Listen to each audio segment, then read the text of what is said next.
Está no ar. Gente que Fala. O melhor programa de debates do rádio brasileiro. Gente que Fala tem texto e direção geral do jornalista Fausto Camunha.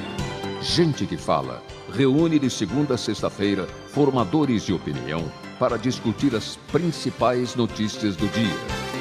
Gente que Fala tem o selo de qualidade APCOM.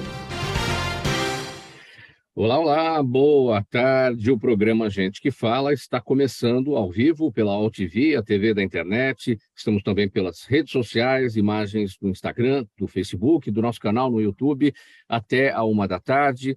Curta, comente, compartilhe a nossa transmissão do programa Gente que Fala. Participe também pelo WhatsApp. O número é o 973350038, mais uma vez, 973350038. Eu sou o Mauro Friesman, meio-dia em ponto. Hoje é quarta-feira. Você sabe, o nosso espaço aqui sempre dedicado aos assuntos da saúde, do bem-estar e do comportamento. E para essa nossa conversa de hoje, vamos escalar o nosso time de especialistas. Dr. Luciano Bassante, médico e tricologista. Ele é presidente da Sociedade Brasileira de Tricologia e diretor médico do Instituto do Cabelo. Tudo bem, doutor Luciano Bassante? Bem-vindo, seja bem-vindo aqui ao programa Gente que Fala. Muito obrigado, é um prazer estar aí com vocês, convidados tão capacitados para a gente conversar sobre saúde. Seguindo aqui com as apresentações, Maria Laís Campos, psicóloga, neuropsicóloga, especialista em terapia cognitivo-comportamental. Tudo bem, Laís? Bem-vinda, boa tarde. Tudo bem? Tudo bem, muito obrigada pelo convite e eu estou muito feliz de estar aqui com vocês, com esse time tão rico aqui de profissionais e também dar um salve para todo mundo que está acompanhando a gente. Também com a gente, Dr. Luiz Vana, cirurgião plástico, sócio fundador do Instituto Vana. Boa tarde, Dr. Luiz Vana. Boa tarde, Mauro. Sempre um prazer estar com vocês e todos os seus ouvintes. E com certeza faremos uma conversa muito agradável e muito produtiva a todos. E também com a gente o Dr. Ricardo Pacheco, médico, gestor em saúde, sócio fundador da OnCare Saúde e presidente da Associação Brasileira de Empresas de Saúde e Segurança no Trabalho. Tudo bem, doutor Ricardo? Bem-vindo. Olá, Mauro. É um prazer estar junto com vocês aqui novamente, junto com esse time de peso, de profissionais fantásticos. Obrigado pelo convite. Muito obrigado. É um prazer estar junto com vocês aqui mais uma vez. 12:02. Vamos então ao primeiro assunto de hoje, aqui dessa edição do programa Gente que Fala. Muitas vezes associa-se um elevado interesse pelo cuidado físico com algo frio e superficial. No entanto, cuidar do próprio físico sem transformá-lo numa obsessão é tratar do próprio bem-estar de forma holística. Para se sentir bem por dentro, é bom se sentir bem por fora. Além disso, a relação com o próprio corpo pode definir um antes e um depois nas nossas vidas. Sentir-se bonito é um sinal de boa saúde mental. Para muitos especialistas, preocupar-se com a própria higiene, com seu cheiro ou com a harmonia e a beleza não é superficial, é sinal de amor próprio. Laís, eu vou começar com você a respeito desse tema, porque lá mais na frente a gente vai falar um pouco de positividade, né, para que as pessoas tenham sucesso aí nas realizações, na busca das conquistas. Então, encontrei aqui na positividade muita relação com esse tema. Sentir-se bonito é um sinal de boa saúde mental? Sim, com certeza. E aí enquanto eu estava lendo esse texto, eu estava me lembrando de uma coisa. Para a gente entender o que é importante esse autocuidado, basta a gente lembrar de alguém que a gente já conheceu que passou por um momento depressivo. Deixa sem som. Quando a pessoa tem um momento depressivo, o que ela perde? O autocuidado. Ela começa a ficar desleixada com a autoimagem. Então, isso é um sinal, sim, de saúde mental. Para um outro extremo, a gente pode pensar, por exemplo, num quadro demencial. As pessoas elas perdem a capacidade de autocuidado. Elas perdem a capacidade de gerenciar as atividades de vida diária. Então, é super importante isso. Não é como algo supérfluo, algo que é fútil, mas sim é importante. Como é que a gente identifica quando essa falta com autocuidado é sinal de alguma doença, uma demência, por exemplo, uma depressão, uma questão psicológica, ou é algo mesmo comportamental? Tem questões até comportamentais em diversos tipos de patologia, de transtornos, claro. Tá? Mas o autocuidado, ele vai passar pelo autoamor. Quanto você tem, imagine o corpo como uma casa. Vamos fazer a metáfora da casa. A sua casa, para você ficar bem, você precisa cuidar. Você precisa pensar no tipo de alimentos, porque isso vai refletir no funcionamento cerebral, na sua performance.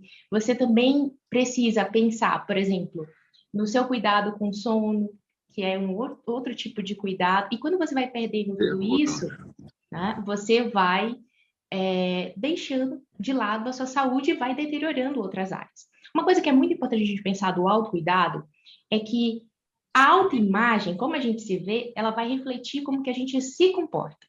Então, imagine assim, que você tem uma visão deturpada de si mesmo. Imagine como uma lente de óculos que está suja, embaçada. E aí, essa é a sua visão sobre si mesmo. Você consegue ver você de forma muito depreciativa, muito negativa, como que você vai cuidar desse corpo? Aí é um sinal de que você está adoecendo. Sim. Doutor Luciano, para o seu entendimento em relação a esse tema, eu destaquei aqui, para se sentir bem por dentro, é bom se sentir bem por fora. Mas acho que também é uma via de mão dupla aí, né? Também para se sentir bem por fora, é importante se sentir bem por dentro, né? Olha, Mauro, essa sua colocação é muito importante porque aqui no Instituto do Cabelo, o que a gente observa, e bate exatamente com aquilo que a doutora Laís acabou de comentar, o paciente, seja homem ou mulher, e até um número muito interessante, porque as pessoas me perguntam, mas, doutor Luciano, mulher também fica careca? Fica sim. E eu vou lhe dar números. 8 em cada 10 homens vão desenvolver calvície genética em algum momento da vida. E 5 a cada 10 mulheres. Portanto, 50% das mulheres, que é um número muito importante, acabam desenvolvendo, num determinado momento da sua vida, uma calvície de origem genética. A calvície, a alopecia, né, que nós falávamos antes do programa, a alopecia androgenética, porque existem vários tipos de alopecia. A alopecia de cunho psicogênico, que bate com aquilo que a doutora Laís acabou de comentar, uma depressão, uma ansiedade, uma angústia, um processo, um transtorno de ansiedade, e que, infelizmente, houve um super número de casos por causa do pós-pandemia. Então, a pandemia modificou o mundo, modificou as pessoas. A falta de uma alimentação correta, que é o que ela acabou de falar, a alimentação deficiente, que acontece principalmente nas crianças, porém, existem aquelas dietas suicidas, me perdoem as mulheres, né? As mulheres que estão ouvindo, a dieta da cenoura, a dieta do alface, a dieta do tomate. Meu Deus, a mulher não é um coelho, por que ela vai comer só cenoura? Então, é o bom senso não ser radical demais. As doenças infecciosas, e não podemos deixar de citar a síndrome da Covid longa, onde nós temos, eu tenho visto estatísticas aí na internet, sem origem ou sem embasamento, não refere à fonte, mas aqui no Instituto do Cabelo, em cada 10 pacientes que tiveram Covid, 70% deles apresentam queda de cabelo, que é o chamado eflúvio telógeno pós-Covid. E para complementar a sua pergunta, eu costumo dizer, essa frase é minha, quando é dos outros eu às vezes omito, mas essa frase é minha mesmo. Às vezes eu omito. Mas eu costumo dizer para o meu paciente, isso eu acho que casa muito bem com o que a doutora Laís falou, o cabelo ele nasce da alma do indivíduo. Ele não nasce do couro cabeludo, ele nasce da alma.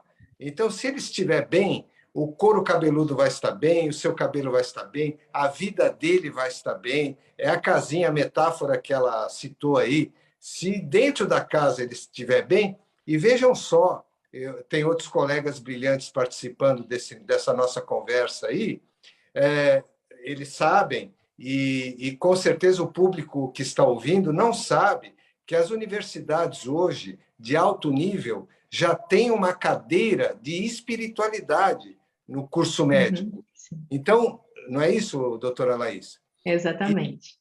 E a espiritualidade, não no sentido religioso, mas dar valor ao âmago, ao ego, ao interior do indivíduo. Porque se o coração, se a alma estiver sangrando, o cabelo vai sofrer. Doutor Ricardo Pacheco, cuidado com a aparência é sinal de saúde mental, seu entendimento sobre esse tema? Eu estou fã, cada dia que passa, mais do doutor Luciano. Eu tenho um lado muito sensível a esse tipo de situação, né? E que, na verdade, eu acredito... E a Organização Mundial de Saúde mesmo, fala que, cita que a saúde é o equilíbrio biopsicossocial e espiritual.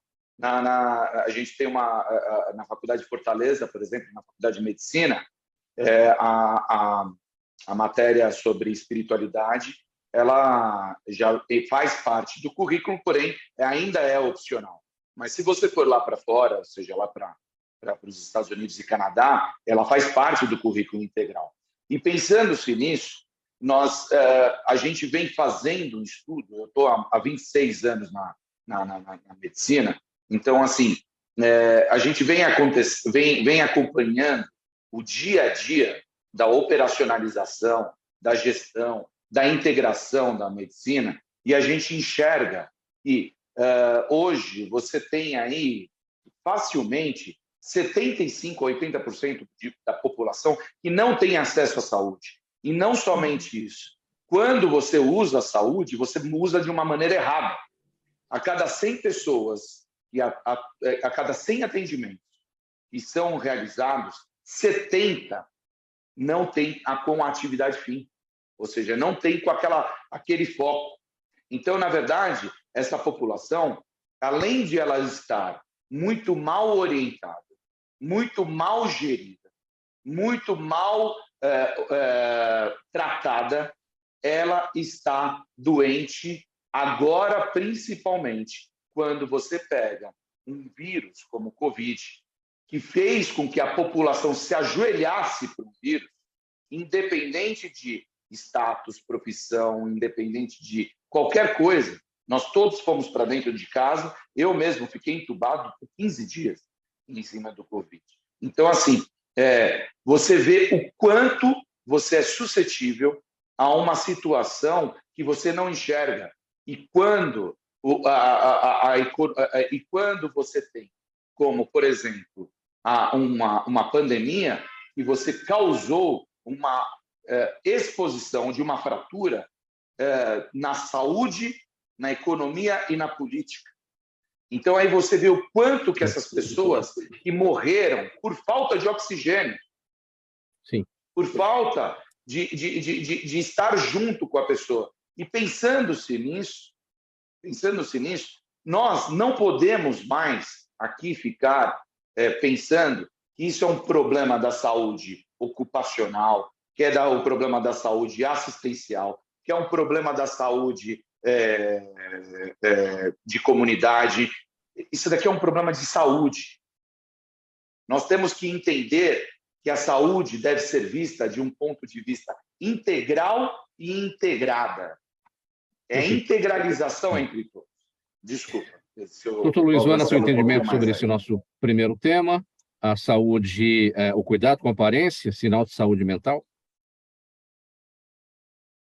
Seu microfone está fechado, doutor Vana.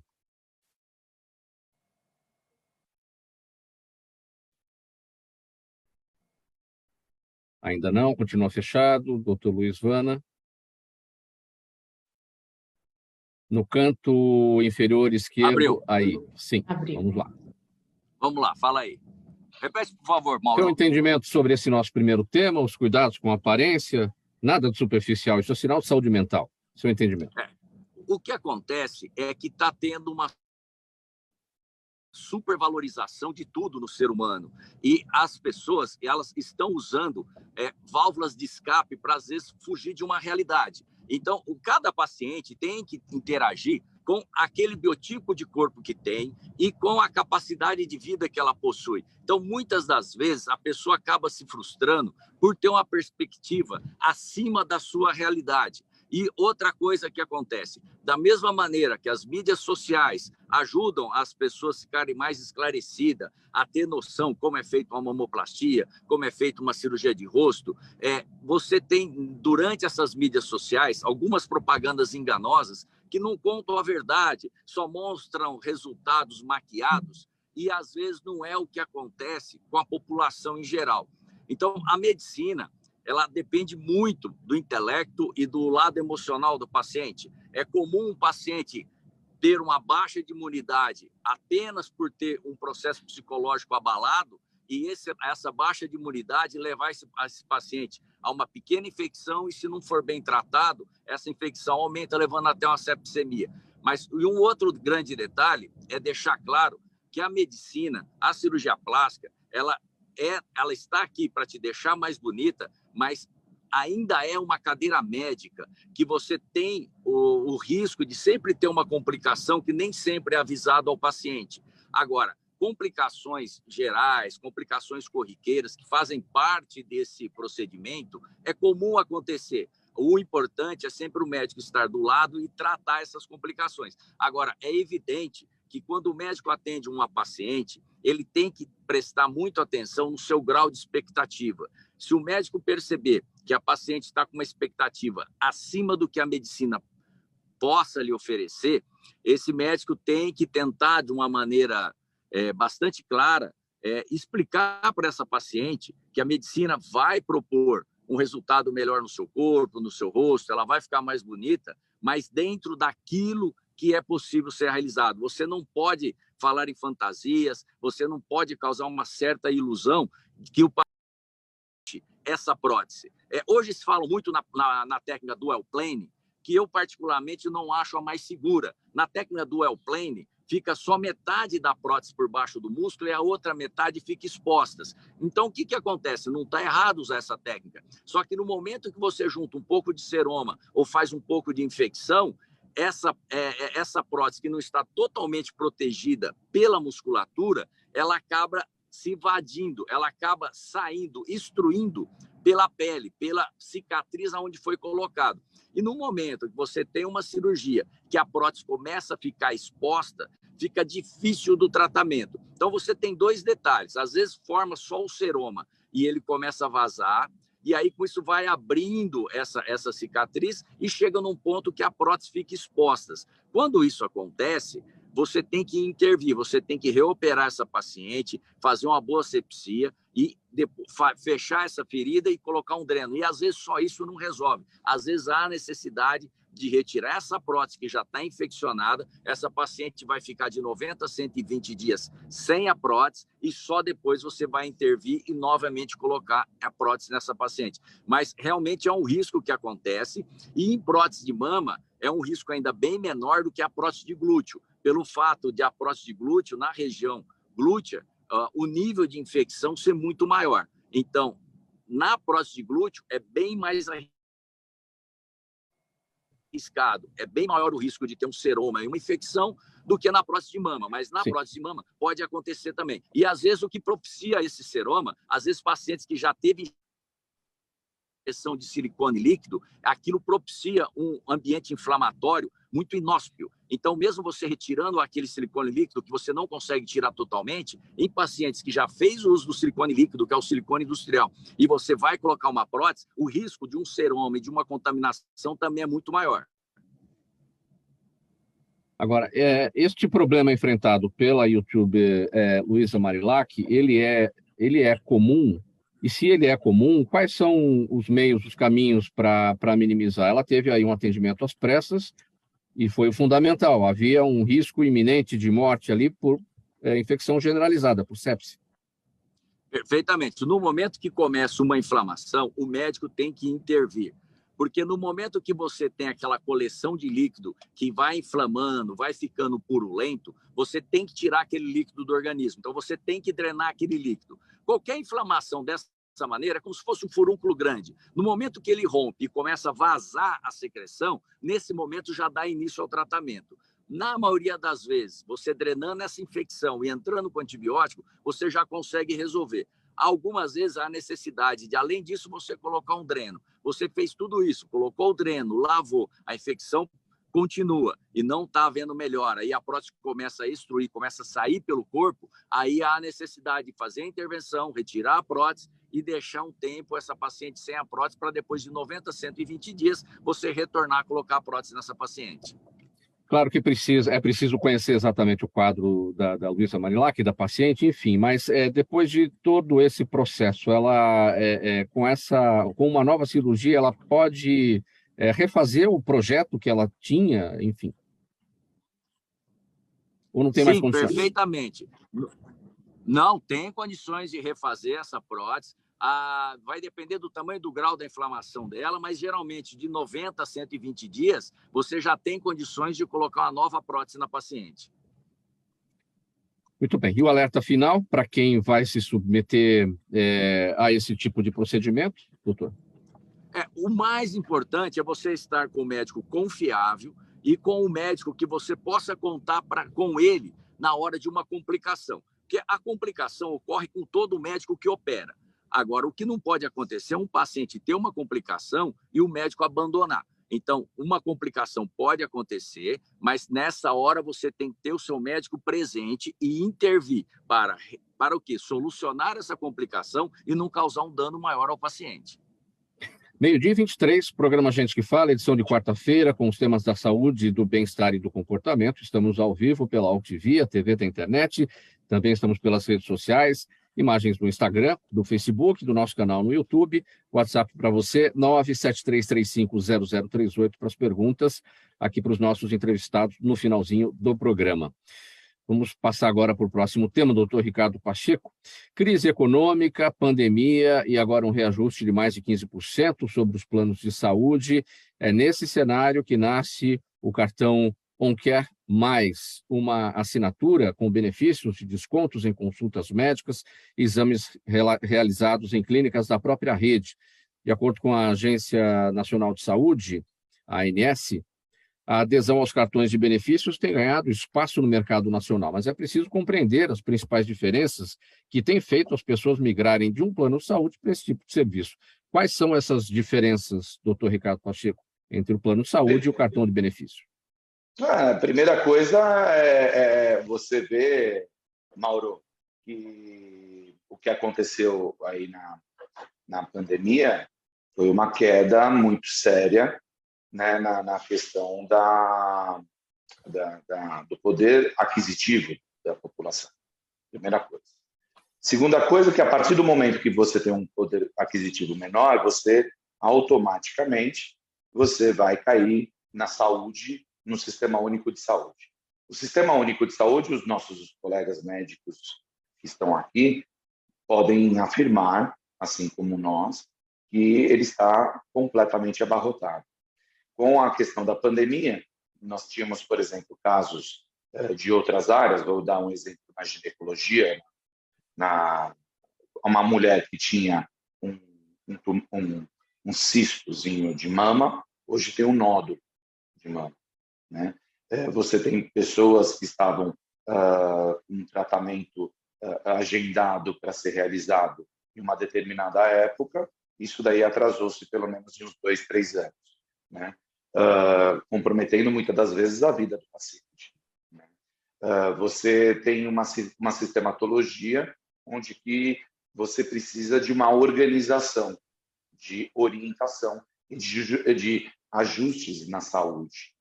Esse cartão, ele vem como uma sugestão para o mercado, nada mais, nada menos, para poder ter a saúde para trazer produção para uma instituição, né? Você tem a situação onde que você tem um recurso como hoje, desde o dia 5 de maio, que você tem a liberação da telemedicina, e isso também causa, dentro de princípios éticos médicos, que você pode ser atendido ou não de acordo com o que o médico achar interessante, através de uma telemedicina ou de um presencial. Então, você tem essas duas situações. Hoje, você tem uma situação onde que 80% das consultas você pode ser realizada e pode ser amenizada através de uma clínica geral, né? Então, e você vai causando aí um tipo de situação de gestão de saúde e de logística de saúde muito mais ordenada e correta àquela que você tem hoje apresentada pelos planos de saúde, onde você tem um rol de especialidades e você tem um acerto menor do que 30%, causando um índice de sinistralidade muito mais elevado e o que vai causar aí esses reajustes exagerados e desordenados através das próprias operadoras de saúde. E nós vamos falar o seguinte, 15% é baixo. Tem operadora de saúde que chegou a 50% de reajuste. Uma das preocupações, doutor Pacheco, das pessoas que não têm os planos de saúde é na hora de uma doença grave, na hora de uma internação, uma cirurgia de urgência ou não de urgência, mas necessária, eletiva, enfim. Como é que funciona o cartão de benefício, essa assinatura de benefício para situações de internação? Ele é um processo ordenado. Você tem que dar ao SUS o que é o do SUS. Todos nós somos usuários do SUS. Eu fui formado pelo SUS. Eu trabalhei pelo SUS. O melhor plano de saúde que tem, acredite se quiser, é o SUS. Você tem direito a tudo lá. Só que da maneira com que você é drenado, e mesmo assim, o SUS evoluiu conforme a evolução das doenças, das patologias e da procura. Quer queira, quer não queira. Do total descaso ou não de determinados governos em relação à saúde. Nós, médicos, somos levantadores, na verdade, da bandeira do SUS. Nós temos que ser desta maneira. Mas quando você tem que entregar ao SUS aquilo que você tem direito, uma cirurgia, uma emergência, etc. e tal, aí sim usa-se adequadamente o SUS. Você precisa entender e compreender o modus operandi adequado da saúde, aquilo que é correto ir para um consultório e aquilo que é correto ir para um pronto-socorro, para você estar nas mãos do que saber o que é urgência, emergência, o que é eletivo. Os cartões, o Não Quer Mais, por exemplo, ela vem para justamente ordenar adequadamente esse tipo de processo. E essa é uma bandeira que nós levantamos dentro da Associação Brasileira de Saúde, das Empresas em Saúde e Segurança no Trabalho, onde que você consegue minimizar adequadamente os riscos que um trabalhador tem dentro da sua instituição. Sim. Quero ouvir o doutor Luciano Barsanti a respeito do seguinte. Doutor Luciano, você atua, me permita chamar de você atua numa área eminentemente estética. E os planos de saúde não dão cobertura para as questões estéticas, mas tem muitos problemas aí relacionados com a calvície que não são estéticos, são problemas de saúde. E aí, como é que é essa questão no atendimento aí, quando é preciso um atendimento de saúde para um problema que não há cobertura dos planos de saúde, porque se entende por ser estético? Olha, de início, eu só quero elogiar aí a participação dos colegas e da doutora Laís, porque eu estou aprendendo muito aqui. Acho que eu vou ficar quieto só ouvindo, viu, Mauro? Porque eu estou aprendendo muito aí com essa nossa mesa redonda de saúde aí. É o que eu aprendo aqui todos os dias, doutor Luciano.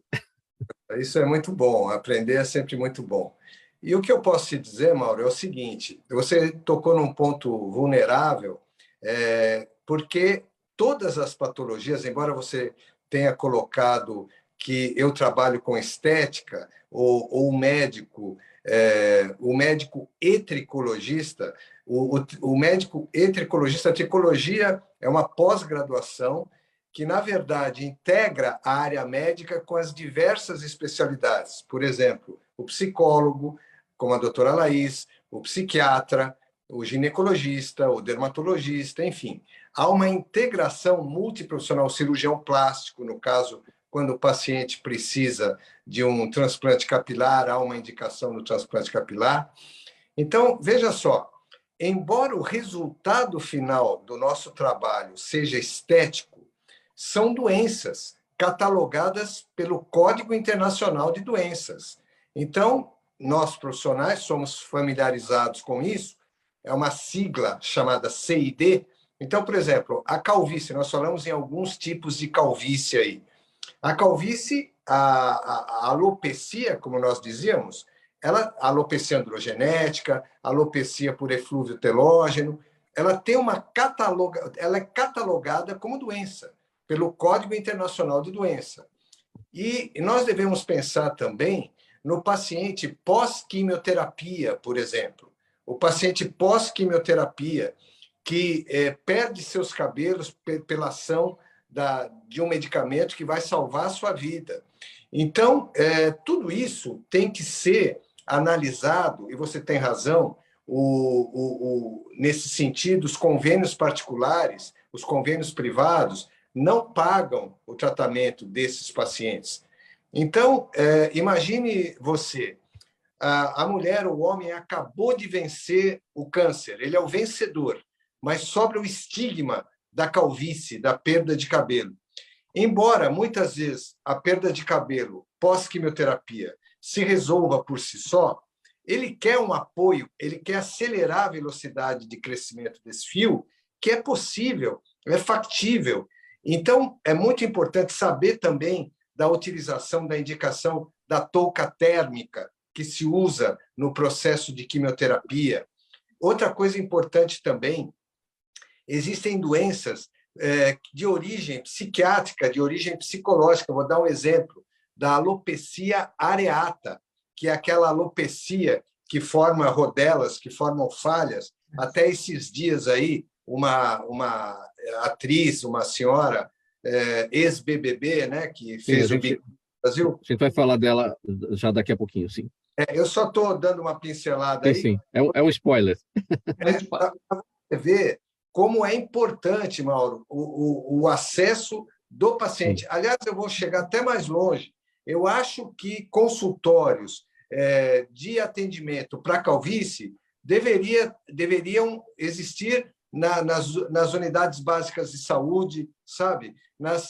Nos atendimentos, porque as pessoas menos favorecidas também passam por quimioterapia, também perdem seu cabelo. Sim. As pessoas menos favorecidas também não querem ficar carecas, sabe? Não querem ter calvície. As pessoas que, eventualmente... Porque, olha, eu vou contar uma historinha rápida aqui para vocês entenderem o que é o dia a dia aqui na clínica.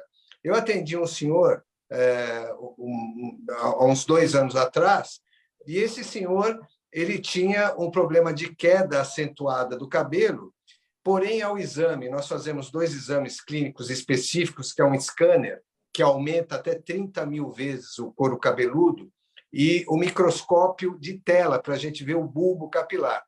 E esse paciente não tinha nenhuma patologia diagnosticável, visível, pelos equipamentos. Portanto, mas ele tinha queixa, ele tinha queda de cabelo, ele tinha o sofrimento. E aí, eu conversando com ele, rapidamente, eu falei assim, olha, o senhor tem alguma coisa na vida que incomoda o senhor? Alguma coisa que o deixa triste? Alguma coisa que interfere na sua vida? Ele, não, doutor, a minha vida é ótima. Eu sou funcionário público, tenho 2 filhos estudando, tenho a minha casinha, agora eu vou comprar o meu carrinho. Quer dizer, ou seja, o perfil dele era perfeito. Agora, sabe qual era a profissão dele, Mauro? Era coveiro. Então, da onde vinha o eflúvio telógeno? Que é esse encurtamento. Eflúvio telógeno é a queda do cabelo excessiva, onde há um encurtamento do ciclo, que normalmente é de 1 ano, o desse senhor, e é muito comum agora no pós-Covid, como eu já relatei, esse senhor tinha um eflúvio telógeno porque todo dia ele enterra alguém.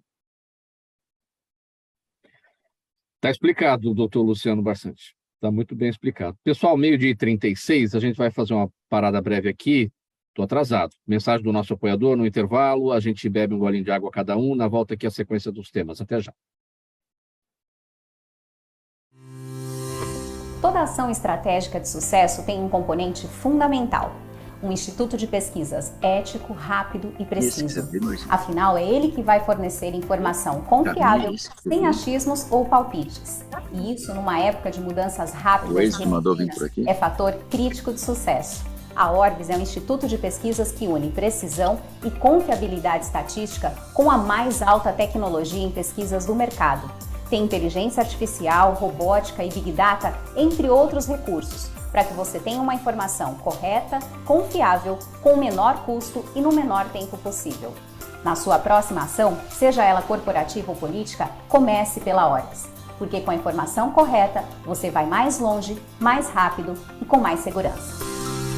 Faltando 23 minutos para 1 da tarde, agora estamos de volta com o programa Gente que Fala, edição de quarta-feira, os assuntos da saúde, do bem-estar e do comportamento, ao vivo pela UTV, a TV da internet e também pelas redes sociais. Próximo assunto agora é o seguinte: muitos profissionais de saúde mental têm utilizado um novo recurso para complementar seus tratamentos. É o chamado baralho terapêutico. Composto por 108 cartas com questões de autoconhecimento, o baralho é fruto de uma abordagem científica que busca o florescimento humano, potencializando recursos internos através da emoção positiva, envolvimento, propósito de vida, relações positivas e realizações pessoais e profissionais. O que a gente precisa saber mais sobre o baralho terapêutico, Laís? Bom, obrigada. Conta para vocês que eu também tenho um lado, além de psicóloga, escritora.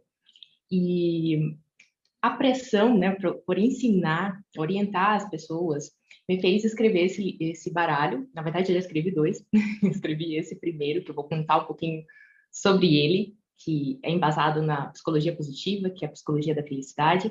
Mas eu também criei recentemente um baralho, que é o baralho da Descobrindo o Cérebro Ansioso, que está relacionado à neuropsicologia. Bom, por que eu criei esse recurso? Que ele pode ser usado tanto por profissionais, tanto quanto por pessoas leigas. A ideia é transmitir, difundir a psicologia, os conhecimentos sobre o autoconhecimento e como isso que é importante para a gente. Como bem o nosso colega aqui, o Dr. Ricardo, falou, a nossa sociedade ela é muito mal instruída sobre saúde, e principalmente sobre saúde mental. Porque a saúde mental, a gente bem sabe, envolve vários preconceitos, né? Quem aí tem coragem de contar que tem uma dificuldade? Mas todos nós temos, todos temos algumas imperfeições, e às vezes essas imperfeições fazem com que a gente busque reparar isso com procedimentos estéticos que às vezes aí vão ter consequências, como o doutor Wanda falou bem, né? E a gente nem pensa muito sobre isso. Então é importante a gente estar bem conosco para que a gente tenha uma saúde mental. E pensando nisso, a psicologia positiva ela vai na contramão da psicologia tradicional, da medicina tradicional, que foca na doença. A ideia aqui é da gente ver o que tem de bom nessa vida e começar a cultivar emoções mais positivas, ver e encontrar aquilo que a gente se engaja, aquilo que a gente faz e nem percebe que está fazendo, que o tempo está passando. Também, por exemplo, a gente reconhecer quais são os relacionamentos que nos fazem bem. Às vezes, por exemplo, essa dificuldade que a gente está falando, né, de ter o auto-amor, de reconhecer, ter uma boa autoimagem, um autoconceito, né, tudo que a gente está trabalhando aqui, leva você a ter relacionamentos ruins, relacionamentos difíceis, por exemplo, no seu casamento, relacionamentos difíceis no seu trabalho, porque você não consegue se reconhecer. Às vezes você não consegue reconhecer suas qualidades, não consegue reconhecer seus pontos de vulnerabilidade para você trabalhar até. E aí, pensando nisso, a gente escreveu esse baralho, que é um recurso que tem 100 cartas, e essas cartas elas são baseadas no modelo PERMA. O modelo PERMA, ele tem 5 pilares, na verdade. Né? Emoções positivas, a gente precisa cultivar emoções positivas, e quanto que isso é difícil no nosso dia a dia, principalmente nesse período de tanta desesperança, de sofrimento que a gente está passando, né, pós-Covid. É importante a gente reconhecer aquilo que nos engaja, aquilo que faz a gente brilhar os olhos, né? Eu tenho certeza que vocês aqui, médicos, né, você, Mauro, como jornalista, gostam muito do que fazem, né? Vocês falam com muita paixão, né? Com muito entusiasmo de tudo isso. Então, quanto que é importante a gente ter uma função social, não só ganhar dinheiro, mas ter um propósito ali por trás também. Então, as cartas também exploram isso, sobre qual o significado da sua vida, quais coisas que você se sente realizado de produzir, ou quais coisas que você gostaria de realizar na sua vida, e principalmente também a gente pensar os relacionamentos que são positivos para a gente. Porque tudo isso equilibrado vai construir nossa saúde mental e vai construir o nosso autoconceito positivo de nós mesmos. E, consequentemente, a autoimagem ela vai ser mais positiva. Laís, sem fazer nenhum tipo de trocadilho, não faço trocadilhos, imagina. Esse baralho é para dar um truco nas imperfeições. Olha, gostei. Na verdade, não seria isso. Esse baralho, ele é cheio de perguntas. Eu vou até contar uma para vocês, vou deixar aqui uma deixa, né? No sentido de fazer você pensar, você refletir o que faz sentido para sua vida, quais são os relacionamentos positivos, aquilo que você pode construir para você ter uma vida mais satisfatória, né? Uma vida com maior bem-estar. E aí, vamos pensar o seguinte. Às vezes, se fala muito de procrastinação. Por exemplo, lá no meu Instagram, as pessoas gostam muito de falar posta sobre procrastinação. Eu gosto quando você faz stories e dá dicas sobre procrastinação. Mas, às vezes, a gente está procrastinando não porque aquela tarefa é difícil, mas porque a gente não sabe por que a gente está fazendo aquilo. E aí, por isso que é importante a gente ter um propósito. Por exemplo, vocês têm carreiras que são muito difíceis, muito desafiadoras, né? Vocês precisam estudar coisas bem densas e técnicas, né, para aplicar lá nos pacientes. E, às vezes, tem casos desafiadores, né, que nos intrigam. Mas por que vocês se mantêm nessas atividades? Porque tem uma razão por trás, você tem um motivo. E, às vezes, você não ter um propósito bem definido faz com que você procrastine. E aí você vai se sentindo mal, vai se sentindo ansioso, isso vai gerando emoções negativas e vai destruindo aí o seu dia a dia. Pegar um exemplo do copo meio cheio, meio vazio, por que as pessoas olham o copo, nossa, está pela metade, essa água que tem não vai matar a minha sede, em vez de olhar a água e falar, ainda tem metade lá e vai matar a minha sede? É interessante isso que você está falando, porque passa muito pela percepção. Eu gosto muito da metáfora do óculos. Então, assim, tudo na terapia cognitiva vai passar de como que você enxerga as coisas, como você percebe o mundo. E essa percepção do mundo, ela vai passar pelas crenças que você formou ao longo da vida. E aí vamos pegar lá a questão da autoimagem. Imagina que eu sou uma criancinha e eu tenho pais que ficam ali me incentivando. Quando eu crescer, quando eu passar por situações desafiadoras, vai ser muito mais fácil eu confiar nas minhas capacidades do que se eu fosse aquela criança que os meus pais sempre me colocam para baixo, sempre dizem, nossa, você tirou só essa nota, ainda não tá bom, você precisa melhorar mais.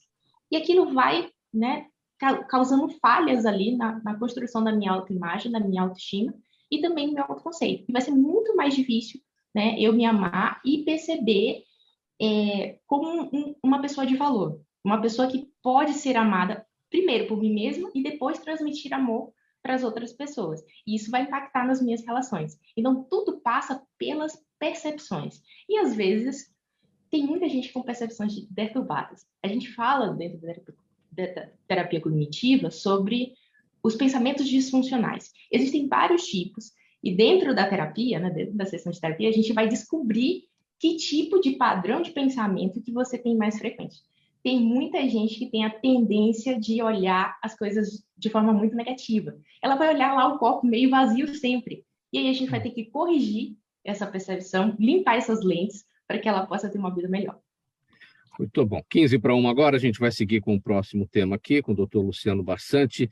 A ex-BBB Eslovênia Marques publicou essa semana em seus perfis algumas fotos em que mostra uma perda de cabelos no topo da cabeça causada pela alopecia areata, ou melhor, areata, alopecia areata. O alerta veio do cabeleireiro. Especialistas dizem que é uma condição associada ao sistema imunológico e que afeta cerca de 5% da população mundial, mas que, se não for tratada, pode aumentar e tornar-se um problema cada vez mais complexo. O Dr. Luciano, já nas falas anteriores, destacou, existem vários tipos de alopecia, falou do eflúvio telógeno, não é isso? Isso. Doutor, da alopecia androgênica, tem a traumática, enfim, são inúmeros casos. E a areata é o quê, doutor? Olha, como o próprio nome já está dizendo, a alopecia areata, ela ocorre em áreas, em áreas. É o que o povo, a população conhece de forma leiga, a chamada pelada. Então, são áreas, são círculos que ficam calvos no couro cabeludo, ficam lisinhos, e aqui eu quero abrir um parêntese, dar os parabéns aos cabeleireiros, aos profissionais de saúde, porque normalmente eu recebo esses pacientes com alopecia areata inicial, muito pequenininho, essas lesões detectadas pelos cabeleireiros. Então, é muito importante, como eu disse, a gente ter essa integração entre o médico, o profissional de beleza, enfim, entre todos os profissionais. A alopecia areata, ela é uma doença considerada autoimune. O que significa isso? Onde o indivíduo produz anticorpos contra si mesmo. E a origem dessa produção de anticorpos, vamos chamar assim de gatilho, entre aspas, advém de um processo psicogênico, normalmente por perda. Então, uma morte na família, uma perda econômica, uma decepção com um amigo, uma perda, inclusive, de uma situação de decepção, um pet. Então, e é interessante, Mauro, que muitas vezes a pessoa, veja que interessante, varia muito o nível de sensibilidade de cada pessoa, por isso que o indivíduo se chama indivíduo, é individual. Agora, veja que interessante, muitas vezes morre a mãe do sujeito e a pessoa reage de forma, não vou chamar normal, mas trivial. Ele tem aquela tristeza, ele tem aquele luto e depois se recupera.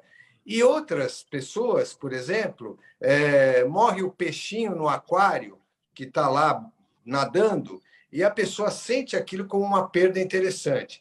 A violência também. A violência, um assalto, um sequestro, pode levar a essa situação.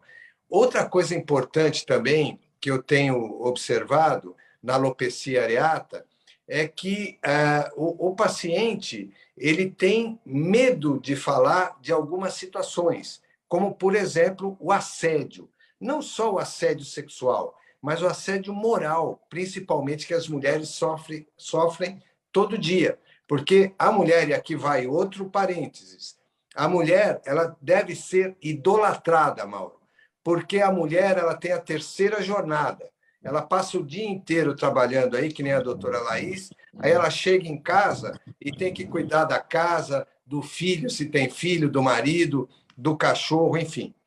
Essa alopecia areata, ela necessita de um acompanhamento multiprofissional para tratar, porque senão, como você bem disse, ela piora e se transforma numa alopecia universal, cai tudo.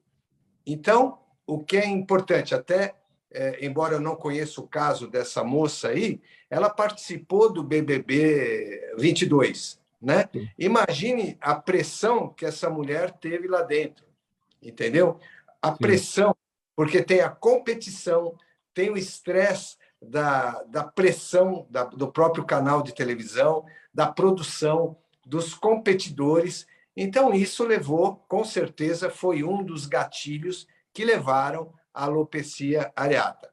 Uma boa notícia para quem tem alopecia areata, que em algumas vezes a alopecia regride naturalmente. Em outras situações, com o tratamento, ela consegue ser estabilizada e ocorrer a recuperação dos fios. Hora das perguntas da nossa audiência por aqui, faltando 10 minutos para 13h. Eu começo com o doutor Luiz Vana. A Beatriz Ronquete está no Instagram e quer saber se pessoas felizes fazem mais ou menos cirurgias plásticas. Ela relaciona aqui felicidade com cirurgia plástica. Doutor Vana? Não está com a gente, perdemos o contato. Vamos passar para... A gente já fala, então, doutor Luiz Vana. Vamos passar aqui para a Laís. Deixa eu ver a pergunta que tem para ela.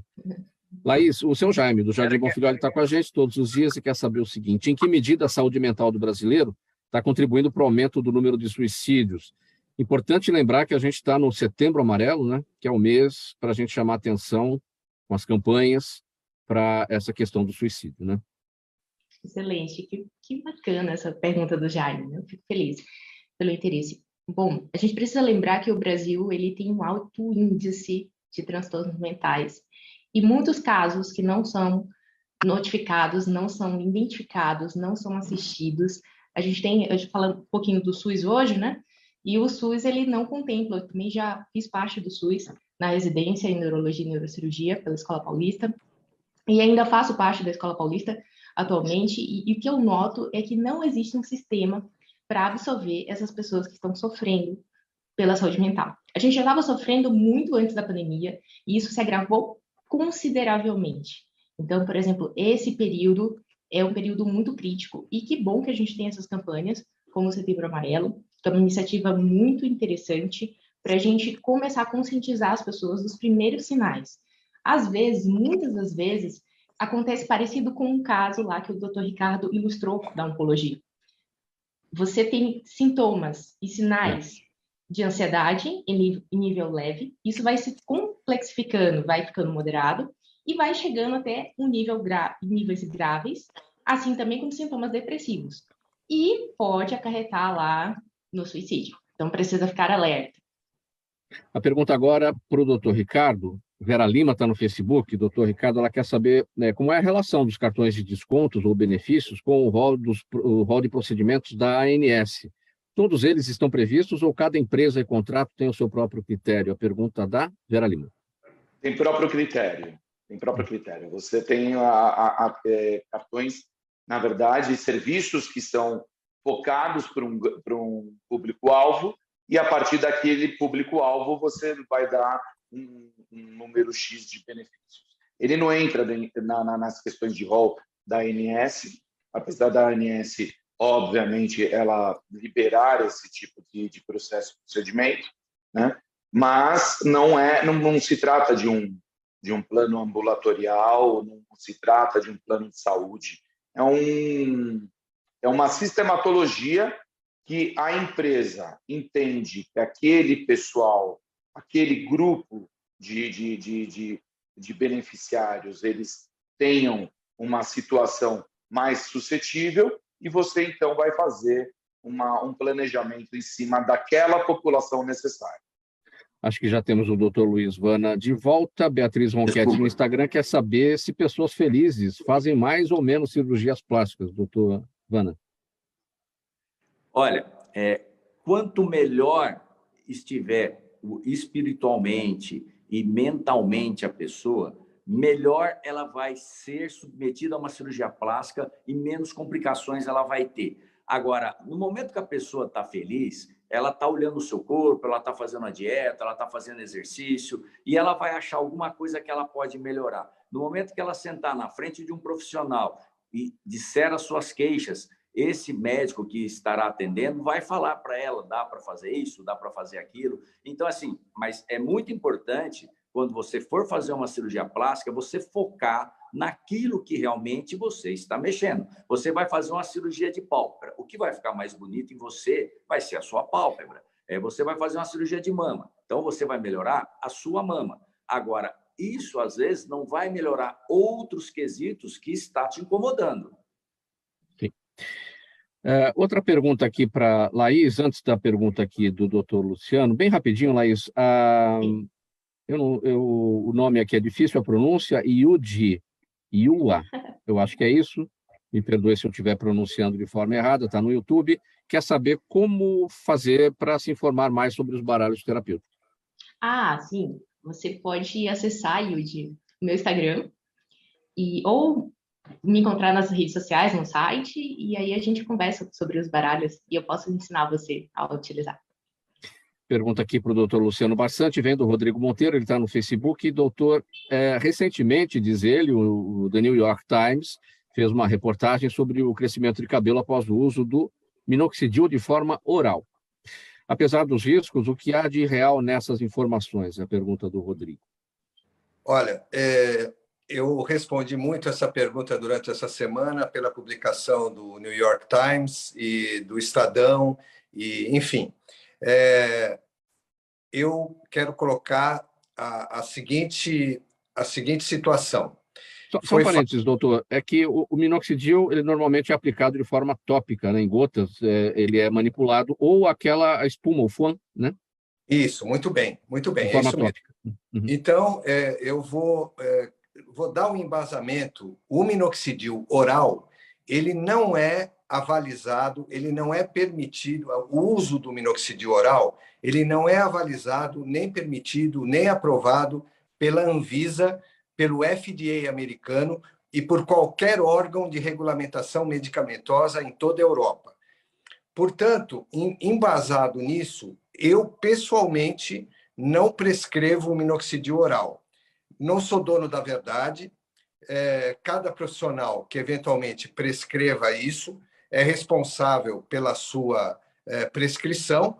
E eu recomendo, eu acho que o mais importante dessa pergunta, desse senhor aí, muito importante, é evitar a automedicação, porque o minoxidil oral está sendo vendido pela internet, pelo Instagram, pelo Facebook, tudo o que você possa imaginar, sem receita médica. Então, evitar a automedicação, porque inclui esse medicamento tomado via oral, implica em riscos de morte. Faltando 2 minutos para 1h da tarde, o tempo do programa chegando ao final, o tempo passou muito rápido hoje, então vamos às despedidas aqui.